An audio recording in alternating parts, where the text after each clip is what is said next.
Hi, my name is Jen Rulon, and you may know me as Coach Jen. After knocking out 15 Ironman triathlons, I am an everyday, healthy human just like you. In this podcast, we will discuss how to metamorphosize into an everyday, healthy human through healthy physical habits and mindsets, as well as authentic living. Let's transform together in this journey called life and become the best, everyday, healthy human ever. Hello, and welcome to the Everyday Healthy Human podcast. My name is Jen Rulon, but you may know me on the gram as Coach Jen. Well, today I have a very, very special guest, friend, Frank Soul. Frank and I connected how many years ago?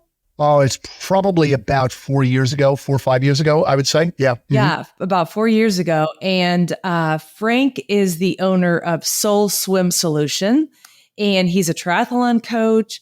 And Frank and I connected because he hired me to help him grow and build his already successful triathlon coaching platform. So, Frank, thank you so much for being on this podcast, because we just talked for 30 minutes prior to recording. Jen, it's always good to catch up with you. And again, it's been a quick 4 years.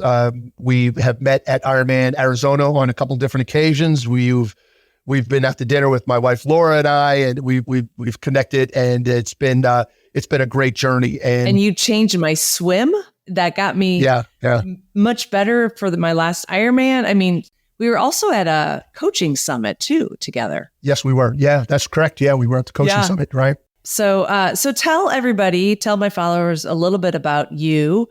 Well, again, my name is Frank Soul. I own a coaching business called Soul Swim Solutions. I have been a swim coach for 25 years. I am a level 5 ASCA, which is the American Swim Coaches Association certified coach, fitness coach. I have certifications in functional movement. And all of those certifications sounds great, but I want to make sure that I'm capable of applying those elements to each one of those elements to my athletes to make them a better and successful athlete and a better and successful person. I've been at this game for a long, long time, and still learning each and every day. I'm humbled enough to know that what I know has been through hard work and through dedication to the sport, but I'm continually learning every day. And Jen, if you don't mind, I'd like to add, I got in contact with you by happenstance because we asked each other, how do we find each other? I found you online on Instagram, and I always want to surround myself with like-mindedness and with successful people, and success breeds success.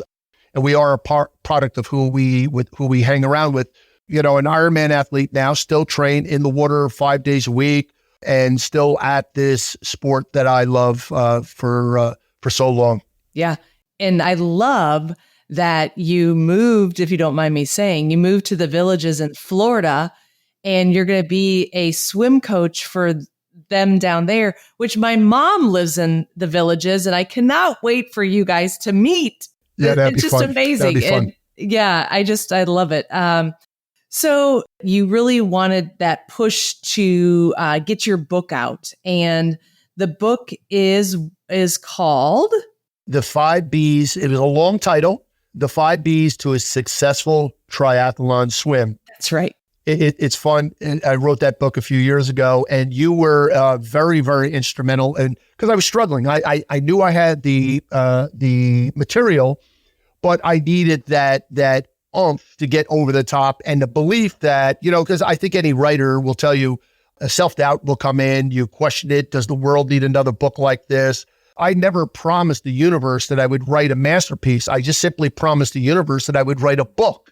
And it's ironic that yesterday, my wife Laura said to me, she goes, "Oh, we collected some royalties on your book this month." Right. How much? Don't know. Don't care. It's the idea that people are buying it and applying it. And what I did was I wrote and used the premise of the B's as belief, biomechanics, breathing, body position, balance, those things were important to me as I coach an athlete up from where they're at to the next level in their swim. So I wrote a book around it. And in my world and in my eyes, it's been a successful adventure into the world of writing. And I'm now working on a second book that is a little bit different, but I'm enjoying the writing piece. And it was important for me to go after this because I always wanted to write. And I had just sat up one day early one morning and said, stop, either write or just shut the hell up in your brain. And so I decided to write it. And you were instrumental in giving me that, what's that? How do we put this? A good little kick in the ass to get it going, right? Yes. Yeah. That's all it took. Yep. Yeah, because I've self-published 2 books, and it's funny because I look back at the book, my first book on the strength training. I'm like, oh, I need to update that, but I'm like, in due time, But I did self-publish 2 books, and then I had a publisher reach out to me for my 3rd book. So what I like about self-publishing books is that it's almost like a business card. Like if it is. Yeah. Like if you're at wherever you're, it's like, hey guys, like go check out, like you start coaching. Hey, go to Amazon and y'all, I'll put the link in there for Amazon for Frank's book. So then you can sit there and improve on your swim with those 5 B's. Let's talk about people not doing the work and expecting results. I've seen this with athletes. I've actually had to let athletes go because they sit there and they're like, well, I'm not improving my swim. And then they're not swimming. And so then they want to come and blame me for the lack of coaching. It's like, no, look at the data. You're not swimming. If you're not doing the work, you're not going to get results. Plain and simple. Yeah. Yeah. I couldn't agree with you more. And listen, I think you as an athlete, myself as a coach athlete, yourself as a coach athlete, using the David Goggins, and I'm sure many of your listeners and viewers are aware who David Goggins is. If not, you got to Google the guy. He refers to it as the accountability mirror. And I have to do that often, is stand there and challenge myself. You didn't do it. You didn't do the work. You weren't prepared for the work. You weren't prepared for the phone call. You're 5 pounds overweight, 10 pounds overweight, whatever the case. You have to call yourself out. We don't do that very well anymore as a society. Frank Soul, I'm speaking for me. If you feel compelled to group yourself into that, it's time to call yourself out. I wasn't calling myself out. I was finding excuses too many times. Somebody just sent me something the other day. Everybody has an excuse for being sore. Everybody has an excuse for being tired. Everybody has an excuse for not doing the workout. Don't be everybody. I love that. Don't be everybody, right? I just think that we've created this mindset to give ourselves an out, and no longer can we give ourselves an out. If you didn't do the work for the swim, if you didn't do the work for the bike and the run, if you had too many other obligations, we have to own that, right? Mm-hmm. The coach, his responsibility is to post those workouts, get some feedback from you, give you support where you need it. Now it's your time and turn to go get it done. If you did not communicate back to the coach that you were struggling, that you were having a problem, coach, why am I still swimming my hundreds on a 235? That's concerning, right? I mean, if you're going to do an Ironman, there's some things called a cutoff that is going to make it very difficult for you to finish that swim and or get out and be productive on the bike. So to answer that question, I do believe that is like you. I've gotten very good at this. I'm not proud of this, but I've been letting athletes go. In the years past, I'm going to bring them up. I'm going to bring them up. I'm going to bring them up. I'm going to bring them up. But the reality is, if they are not willing to do what they are supposed to do in a kind of a verbal contract with you as a coach, there's nothing you do for that athlete. So what I think I'm doing now is I throw it out to God in the universe that I'm attracting athletes who should be with Frank Soul. I'm not attracting athletes that should be with Jen Rulon or with any other triathlon coach. I am attracting athletes who are being drawn to me because of my energy, my commitment, my dedication to their success. But I make it very clear, here's what's expected of you. You do this, this, and this. You have no other choice but to succeed. You're right. It's been a while that I've had to let athletes go because I've had I did the same thing many years ago. Bring me the athletes or the people that need to be around Jen Rulon, who want to be coached by a triathlon, who want life coaching, who want to be on my app, whatever that might be. I've realized I'm attracting those people because that's who I want to be surrounded with. I want to inspire and motivate those that want to be inspired and motivated. Like, I literally got back from getting my brakes fixed yesterday, and I was like, oh, I don't want to work out. I don't want to strength train. I just want to go for a walk on the beach, blah, blah, blah. I'm like, no, shut the heck up, Rulon, and get out there. You're walking out to your patio to do a workout. So sometimes we have to talk about that ourselves, like we have to look at, like you said, look at ourselves in the mirror. Absolutely. And in comparison, yesterday, my wife says, okay, we got to be at our workout for 10 a.m. yesterday morning for our swim. My wife's a swimmer too. And we get there, and all the way we're driving there, I could have given you 8 million reasons why I didn't want to swim.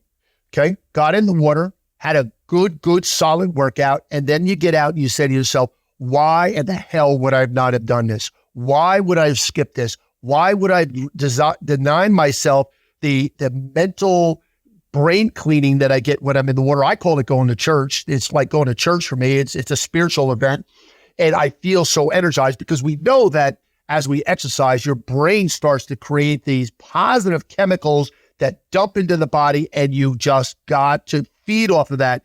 And everything we're talking about here, Jen, is really mindset, right? It's all 100%, mindset. Yeah. Jen, I know what you're saying, but you don't know what I'm going through. Yes, we do. Yes, we do. Yeah, but you don't know my job. Yes, I do. You don't know that I have kids. Yes, I do. Because we all know people who are finding a way to get it done. Mm-hmm. Or you've taken on a challenge that was too aggressive. Yeah. But I signed up for an Ironman, and I travel 3 days a week, and I have 3 kids who are all playing traveling soccer. And then I would have to just simply say, what made this sound like a good idea? Well, it just seemed like I can get it done. Well, what are we going to do? Can we defer, or can we double down and do what's necessary to get it done? We all live a busy life. It is demanding of us in our society. We have the power to back away. Mm-hmm. We have the power to sit down, do the David Goggins routine, accountability meeting, mirror, and I'm way too busy doing things that are, dancing kitties on Instagram and chasing things that are not utilizing my time effectively. Right. And you need to sit back and make those decisions. So it all revolves around mindset. First chapter of my book is all about belief. It's all about belief. If you do not live from a perspective going, I know the world is going to hell in a handbasket, but you're not taking me with you. Right. I know that training for an Ironman is hard, but that's what I signed up to do. I know I'm not the best swimmer in the world, but I have to have a belief every time I go on deck that I'm a swimmer. I tell athletes all the time, oh, how about this?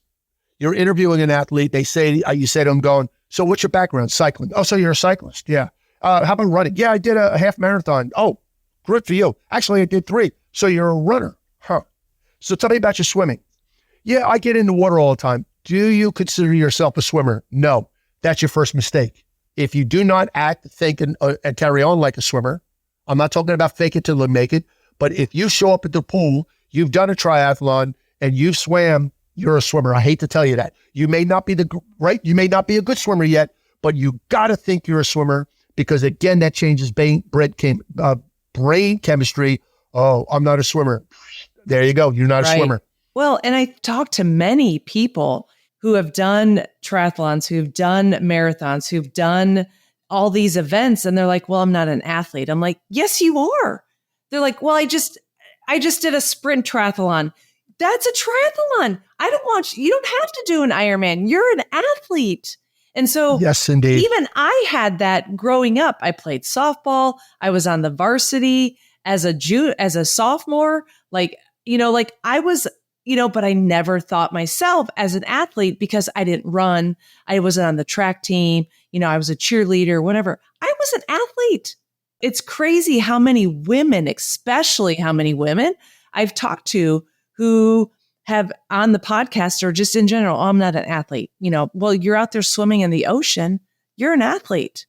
You've done a bike. You're an athlete. It's that mindset. It is mindset. And you have to have that belief. There is a fascinating book I would highly suggest if some of your listeners have not read, is a book by Carol Dweck. The name of the book is Mindset. And she is a sociologist, psychologist, and a PhD in that realm. And she talks about either you have one of two things, a growth mindset. Yes. Or a fixed mindset. Now, if you have a fixed mindset going, no, Coach Jen, I've tried that before. It doesn't work for me. I heard so-and-so third party from them. This doesn't work.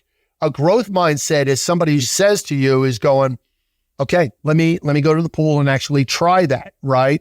So those are the kind of athletes I seem to be really drawing into my tribe, who are going, let me go to the pool. I'm going to work this, and I will give them the same set maybe for the week and saying, let's go try this. So it kind of leads me to another approach that I have with mindset in regards to that is training versus workouts. Yeah. Do you think a fixed mindset can change to a growth mindset? Absolutely. You're not born with a fixed mindset. It's not DNA. It is the plasticity of the mind. We can change anything. If anything, I can spend an episode on this alone. I am living proof of that. I have worked my butt off to change some of the things that I've done, the way I've approached things, everything from my thoughts, anger management. It's all within our power. I was sharing with you a visit to the Amen Clinic, working with a psychologist and a team up there to oversee what's going on in my own brain. And I made the changes because I was committed to the dollars to make sure I made those changes. So to answer your question directly, we do have that power. How bad do you want to change? How bad do you want to get out of that mindset? And we have to do the hard work every day. I have a regimen of things that I do every single day. I don't miss. It's habits. Meditation, prayer time. I read through my Bible every day. I read out of 1, 2, 3 books every single day. Why? Because I have to change my habits because of plasticity, to go to where I want to go. So tell your athletes, my athletes, the world, is that we are a living, breathing animal, and we are where we are in life based on how we think. And my wife, Laura, is brilliant at this after 44 years. She will call me out on my bull BS and saying, stop thinking that way. You got to change it. I know it makes it sound easy, but because of the work I've done, she redirects me to where I need to go. And I think that's important. So yes, we have that power, my dear. We do have that power. Excellent. Y'all, did you hear that? Yes, you can change from growth to fix. All right. Now let's talk about what you were talking about, training versus a workout. Yeah, absolutely. Because it really feeds in what we just talked about. People will show up to the pool deck. They look at their workout. They have 2,400 swim. They're 12 weeks out from their A race, B race, whatever. And they get in the water and boom, let's get the Garmin all set up and let's get going in here, and off they go. And it is now, many athletes, it is a pursuit to just get it done, right? They post their workout on Training Peaks, Training Tilt, any application that reports back to their coach. Coach, I got it done. Coach is busy. They look at it, they evaluate it and say, let me check with the athlete and see how things went. Mm-hmm. But what I do with athletes is completely different. I will never, ever use the word workout. When I send sessions, I never use the word workout. Never. Very rarely, I may slip, but they know that I don't mean it. I call them training sessions. Showing up on deck with a training session, here's what coach wrote out for me, 2,500 yards. Here is my purpose for being on deck for today. So coach, Jen, you're an athlete of mine. Why are you here on deck today? Well, I'm here to swim. Okay, great. Why are you here to swim? Well, I'm doing a half Ironman. Great. I say to Jen, why are you here on deck today? Frank wrote me out this workout at 2,400 yards. What's the objective? I am working on turnover. I'm working on my 2-beat kick, and I'm working on my head position because I have a tendency to look too far forward. So I want to keep that chin like I have a tennis ball under here. And that's what I'm checking in with. That's what I'm focused on. And that's what I want to stay focused on. I tell athletes sometimes, I prefer you get out of the water more mentally tired than physically tired. Oh, I read an article, I shouldn't overthink it. Let me tell you something. My grandmother gives me a recipe for her world famous cheesecake. The first dozen times I make that, I better overthink every element of it. Who the heck do we think we are that we're going to get into water and swim like Michael Phelps without paying attention to the details? Yeah. So training prepares you. This is what this trainer ride is about. Coach has me on the trainer. I'm doing a zone 4 for 90 seconds. I want to kick my butt, take myself to another level. I want to pay attention to my breathing, pay attention to my technique. How quickly does my heart rate go down once I go back into what I call an endurance pace? Mm-hmm. How quickly can I get it down and maintain that before I go through the next round? Yeah. And I think too, like, I literally just started surfing over a month ago, and I am obsessed with it. By the way. I am obsessed. But it's great because I don't have my phone. I have me in the ocean. That's the beauty about the pool. You know, you don't have the distractions in the pool, but when you go to a bike, sometimes you're like, let's say you're on the trainer, you're watching Netflix, or you have your phone next to you and somebody texts you, and all of a sudden, oh, I missed an interval. Like, oh, I'm not going hard enough, because you're totally distracted. When you think of your programming as training and not being like, oh, I'm just going to do a workout today, your mindset is, once again, going back to the mindset, shifts drastically. I'm training for an Ironman. I'm training for half Ironman or a marathon. I'm training to be, you know, a 55-year-old hot surfer, you know, like that's my goal, right? Yep. To cut some waves, right? It's mindset. So let's take this in a kind of an order. We talked about mindset, which leads you to mindfulness. Minimize the distractions. My training is for my trainings. So listen, there is nothing wrong with a long ride sitting there watching Netflix. For sure, 100%. 100%. We all need, we've got to find a way to motivate us to get our butts on a saddle for 2.5 hours and hold an endurance pace at a specific heart rate or wattage, and find a way to get it done. Sometimes you need a boost like a Netflix. So when we go from mindset to mindfulness, you become aware of things that are holding you back. How many times have you heard people say to this, Coach, my race was horrible. I don't understand. I did everything you asked me to do. Did you really? Did you do all your workouts? Yes. Did we get uncomfortable in those workouts, right? Triathletes are notorious for getting uncomfortable in the bike and the run. I don't know too many triathletes that are willing to get uncomfortable in the swim, because I come from that rank where I coached teams. I coached all the way from the national level all the way down, was elected to the New Jersey State team as a coach. And we would always tell him, hey, if you got to get out and throw up, get the hell out of the water and throw up in that corner. Do not throw up in my pool and close this pool down. So that was the big joke. So we don't learn how to get uncomfortable in the swim. We don't really learn to get how uncomfortable on the bike and the run. So the reality is, are we willing to take ourselves to that place that is uncomfortable? And I have to question myself sometimes. I have failed at it more times than I've succeeded, but I just stay with it and continue to grow through the process. What did I learn from my walking away from this, quote, failure? Because there's no such thing as failure. But the bottom line is, be mindful. Do I have a growth mindset or a fixed mindset? And then create mindfulness around it and become aware. Go, whoa, I am not paying attention to what I should be doing here. I'm chit-chatting on the wall. 20-second break turned into a 45-second break. Right? It happens. But you just got to politely say, boom, I'm off. Got to go. Hip, go off. One thing I will share with your listeners, one thing that I do with all my athletes, and I get this either stone cold silence on the other end of the phone or this blank look going, all right, guys, here's what we're going to do. We're going to swim this 1,500 nonstop after our warm up. Oh, by the way, you can't wear a watch. Yes, we've talked You about hear this. crickets. Yeah. Don't wear a watch. Use a clock on the wall for swimming. Yeah. Or, well, how am I supposed to count my laps? 1, 2, 3, 4. It make you focus on this. I had a master's coach years ago.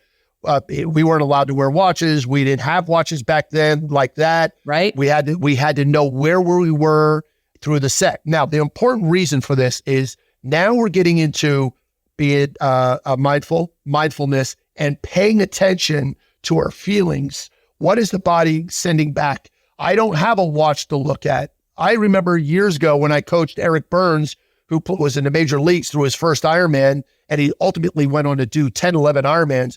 And he goes, well, I'm going to stop and check my time on my watch. Going, Eric, my man, you can't do that. You got to trust your feel. You have to trust your stroke rate. You have to trust your stroke length. Yes. You have to trust your breathing. How's my kick? Am I checking in with my body? So when we get away from all this technology and start going back to kinesthetic awareness and feel and proprioception, learning to feel ourselves in an environment, you again have no other recourse but to succeed. You have to. It's simple physics, and you have to succeed if I'm applying these things. So it's another technique I do. I would challenge any one of your athletes, go do a 500 without a watch, and then see what the time is, what you think you swam versus what you would normally swim on the watch. I guarantee you'll be within 5 to 10 seconds of the time you got on the watch, and learn to absorb that feel, internalize that feel, take a deep breath and going, I got this. This is what it feels like. Right. Don't always trust what this thing says to you on your wrist. Yes, it is objective. I get it. But I'm trying to train athletes from the subjective versus the objective. Yes. Even in training peaks, as a coach, I will look at, I'll see green weeks, bam, bam, bam. I'll see green lights. I'll see no comments. And then all of a sudden, like after 6 green weeks, I get a call like, oh my God, Jen, I have this, I'm exhausted, blah, blah, blah. I'm like, why didn't you write any comments? Like, you're sitting there pushing and pushing and pushing. I don't know. Your Garmin is telling me that you're doing fine and your workouts are doing well. And maybe I could see some analytics on Training Peaks and see, the chart, the performance management chart, which is amazing as a coach, but I need to know FaceTime. I need somebody to say, you know what, Jen, I'm going through one of the hardest parts of my life right now.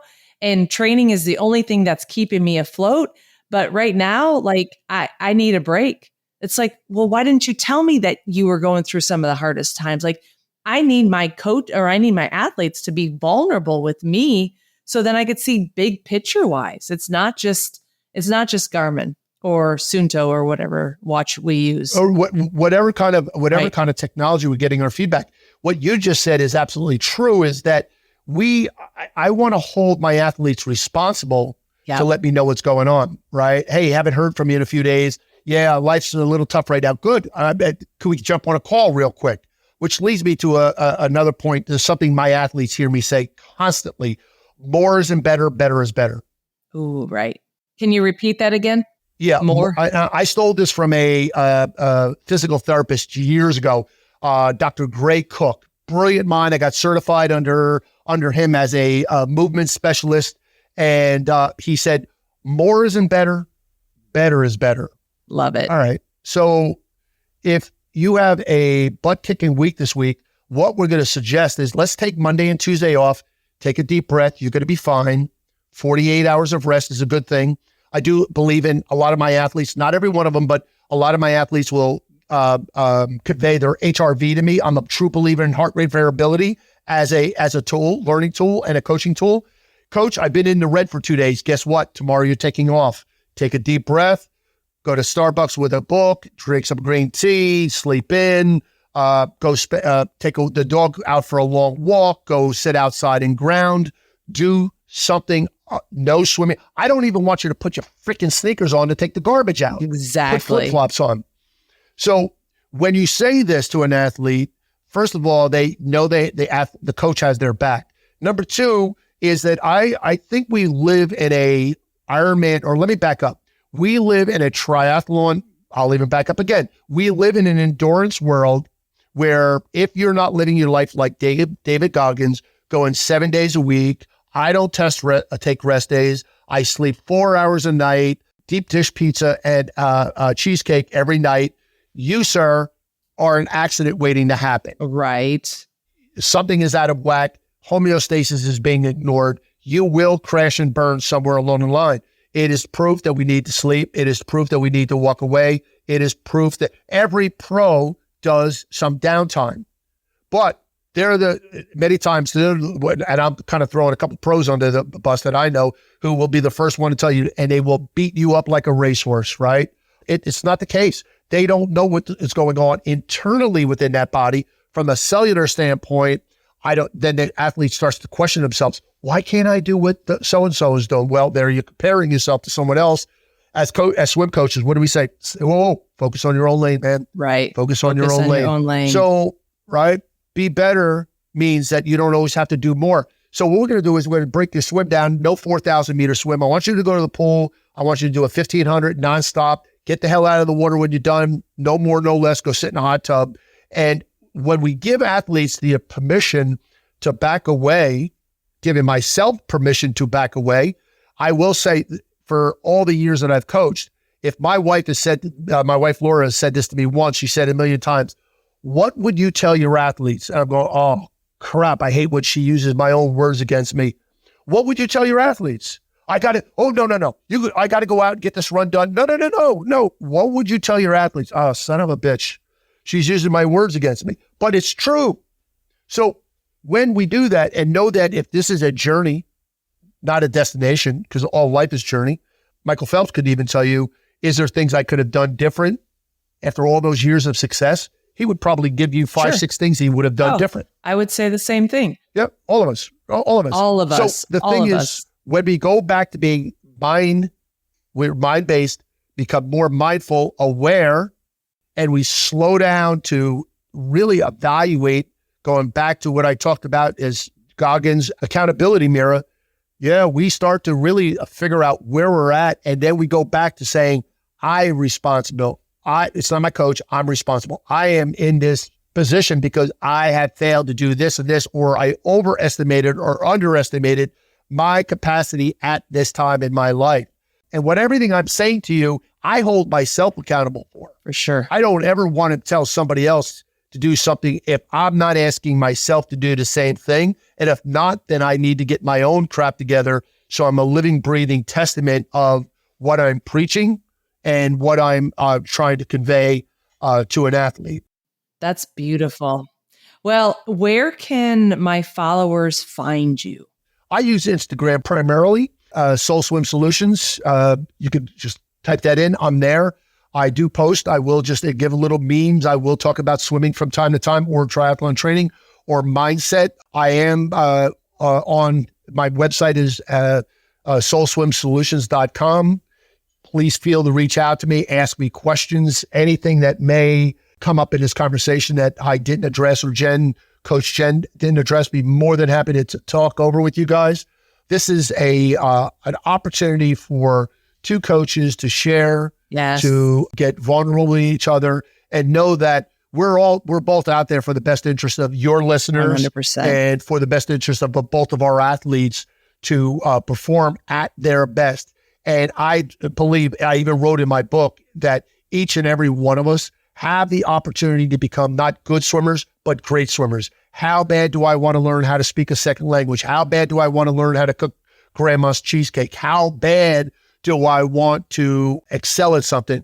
I'll leave you with this real quick 30-second story. I had an athlete, and I'll even call him out by name. Anthony Gilbert came to me a few years, about 4 or 5 years ago. Anthony Gilbert wanted to learn how to swim. Got him in the water. He swam from one end of the pool to the other end of the pool, held onto the wall, dear life, talking to God. You know, he's at church going, oh my God, sweet Lord Jesus, right? He's just, go, man. Amen. Preach it on. So we got him swimming. Anthony showed up and did his workouts. I've never heard him say a negative statement about a workout. Never a negative statement about even when he's injured. He said, Coach, I'm injured, but here's what I need to do. Could I work around this? He has swam in this 4-year period. He has done the swim around the Florida Keys 3 times, medaled 1 time.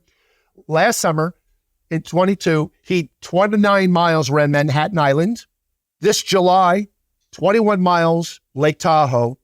And right now we're in the process of filling out his application for the English Channel. How bad do you want it? How bad do you want it? This is his thing. He has raised thousands of dollars for organizations, Alzheimer's, for his own father who was stricken with that disease.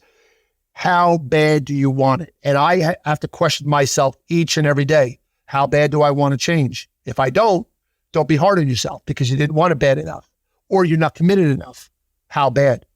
I have metamorphosized and transitioned many times in my life from, Ironman triathlete to, working not even in the fitness space, just and moving down to Costa Rica, yada, yada, yada. So what piece of advice would you give my followers who are transforming into their better version of themselves, into that beautiful butterfly that we all strive to be? Each and every day, it has to be at a priority in your life. I happen to do it first thing in the morning because it works well for me. If I don't do it in the morning, I have a tendency to get so involved with coaching, phone calls, text messages. Yes. In the morning, I get most of it done. Sometimes in the afternoon, I'll just retreat to a quiet place and go get my reading done or writing done. I journal every single day. I will not go to bed until I get a full page of my journal done. I make my mental health a priority.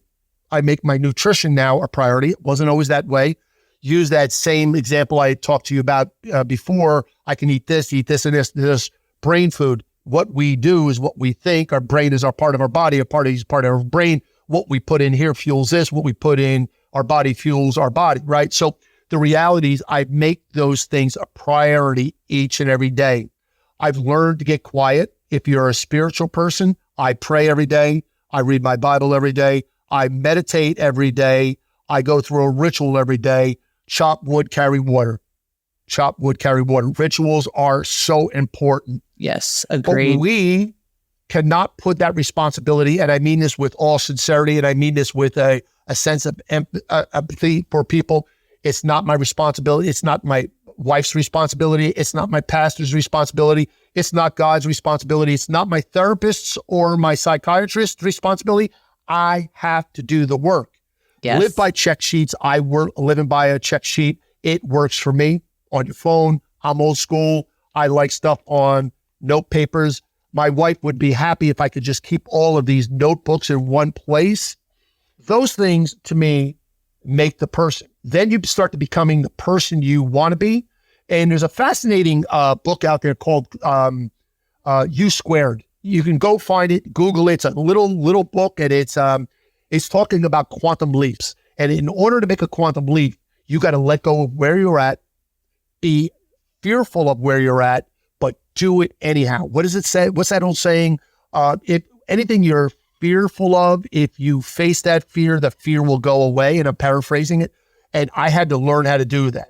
Post something. Oh, somebody's going to talk about me. Who cares? Who cares? I'm going to show up at a yoga class and I don't look like I belong. Who cares? I'm doing my first triathlon on a road bike. Oh my God, shut up. Who cares? They're so busy worrying about what you think of them. Oh my God. Yeah. I just had a conversation with an athlete yesterday. Go on your road bike. Just go and do it. As Nike says, just do it. Just do it. I hope that added some value, but every day it has to be a mindful practice, awareness. And if you're not doing it, you have to stop yourself dead in your tracks and go back to what you've committed to. And it's simply commitment. So I hope that answered that question. That answers it beautifully. Yeah, I appreciate it.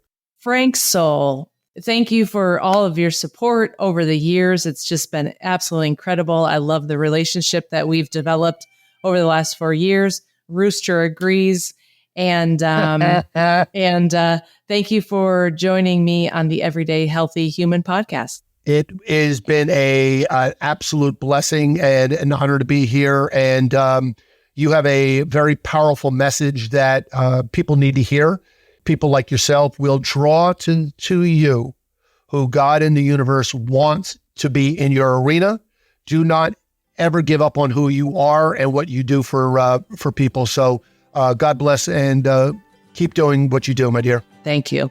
And y'all, if you are loving the Everyday Healthy Human podcast, what we need you to do is we need you to share, comment, like, all of that fun stuff. Because remember, in Costa Rica and combining my Texas roots, I say pura vida, y'all. Ciao. Love it. Love it.